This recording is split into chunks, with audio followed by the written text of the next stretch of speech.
নতুন পাঠ্য বইয়ে শহীদ প্রেসিডেন্ট জিয়াউর রহমানকে স্বাধীনতার ঘোষক হিসেবে উল্লেখ করা হয়েছে।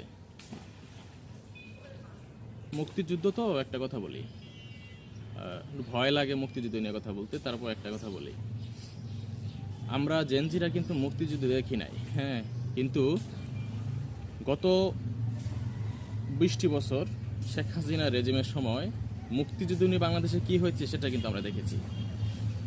সেজন্য বাংলাদেশের রাজনীতিবিদকে বলবো, আজকে তো শহীদ রাষ্ট্রপতি জিয়াউর রহমানকে মুক্তিযুদ্ধের ঘোষক বলছেন, কিন্তু গতকাল তো মুক্তিযুদ্ধের ঘোষক ছিল শেখ মুজিবুর রহমান।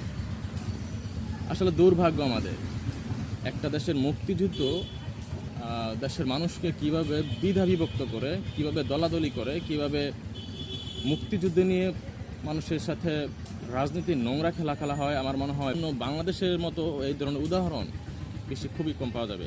দুর্ভাগ্য। হ্যাঁ, শুধু একটা কথাই বলি যে এই মুক্তিযুদ্ধের চেতনা কসলিয়ে গত 15 বছর শেষ পরিণতি শেখ হাসিনা কী হয়েছিল সেটা আমাদের রাজনীতিবিদদের মনে হয় মনে রাখা উচিত।